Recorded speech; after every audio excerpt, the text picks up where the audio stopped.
ટીવી9ના અહેવાલની ફરી ધારદાર અસર પડી છે। સરકારે નોંધ લઈને મહીસાગરના ઐતિહાસિક તળાવોની કાયાપલટ માટે મંજૂરી આપી છે। લુણાવાડાના 200 વર્ષ જૂના દરકોલી તળાવ અને વાસિયા તળાવની કાયાપલટ માટે રાજ્ય સરકારે 12 કરોડનો ખર્ચ મંજૂર કર્યો છે। 19 જૂને તળાવોની સ્થિતિ ટીવી9ને અહેવાલ પ્રસારિત કર્યો, જેની તંત્ર અને સરકારે નોંધ લીધી। નાગરિકોએ પણ ટીવી9નો આભાર માન્યો। સ્થાનિકોની માંગ છે કે એક પોલીસ પોઈન્ટ પણ આપવામાં આવે, જેથી અહીંયા કોઈ અસામાજિક તત્વો ગેરકાયદેસર પ્રવૃત્તિઓ ન કરી શકે।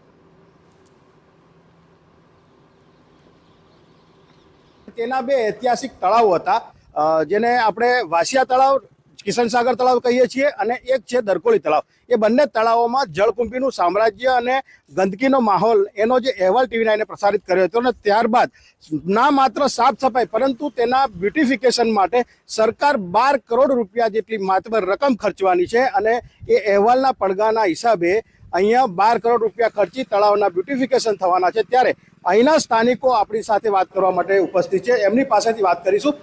જી જણાવો, આપનું નામ શું છે અને અહીંનું નગર અને અહીંના તળાવો વિશેની માહિતી આપો। મારું નામ વિજયભાઈ રાણા છે અને હું લુણાવાડાનો રહેવાસી છું। ટીવી9નો ખૂબ ખૂબ આભાર, અને જે ટીવી9 દ્વારા આ સરકારે ટીવી9 દ્વારા વાત સાંભળી અને અમારી માંગને વાચા આપી, તે બદલ ટીવી9નો ખૂબ ખૂબ આભાર। ટીવી9ના એક મુહિમથી જે આપણું આ કહેવાતું કિશન સાગર અને દરકોલી તળાવ, બંને તળાવની બ્યુટિફિકેશન માટે સરકારે ગ્રાન્ટ ફાળવી, અને એ બદલ અમે ટીવી9નો આભાર માનીએ છીએ। આનું જે ક્ષેત્રફળ છે એ પૂરેપૂરું તો મળવું જ, લગભગ 48 એકર ઉપરનું ક્ષેત્રફળ છે। અમુક જગ્યા હવે દબાણો થઈ ગયા છે, અમુક જગ્યા પૂરણ થઈ ગયું છે, અમુક જગ્યા પાણીની અવર જવર બંધ કરી દેવામાં આવી છે। આ તે બધું પૂરું ખોલાવવું જોઈએ અને બધા સાથે મળીને વિકાસ કરે।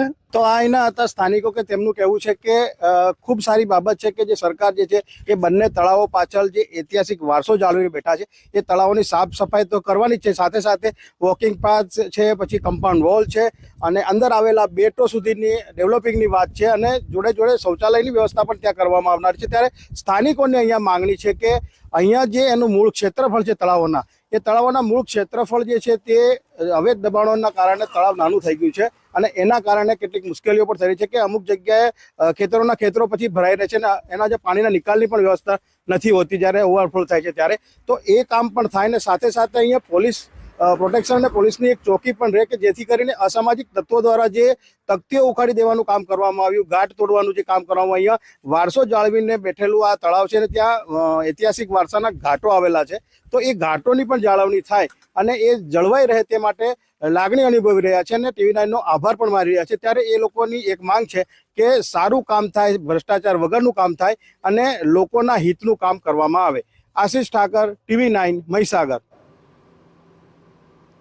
વાસિયા તળાવની વાત કરીએ તો અહીં અનેક ઐતિહાસિક ઘાટ આવેલા હતા, જેને અસામાજિક તત્વોએ તોડી પાડ્યા હતા, અને લોકોએ ગેરકાયદેસર દબાણો પણ ઊભા કરી દીધા છે।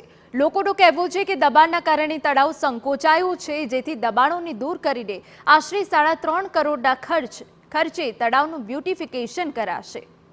નગરપાલિકાના ચીફ ઓફિસરે કહ્યું કે ટીવી9ના અહેવાલ બાદ પોતે પણ પ્રયાસ કર્યો હતો અને રજૂઆત કરતા સરકારે 12 કરોડ ખર્ચને મંજૂરી આપી।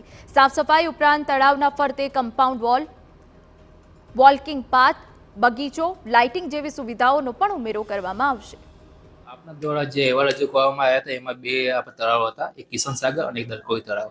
કિશન સાગરમાં અત્યારે અમૃત પ્રોજેક્ટ હેઠળ આપણે બ્યુટિફિકેશનના કામ લીધા છે, એમાં મળવાપાત્ર ગ્રાન્ટ આપણે 350 કરોડ છે, પરંતુ સરકારશ્રી દ્વારા થોડુંક 6.79 કરોડનો પ્રોજેક્ટ એમાં મૂક્યો છે।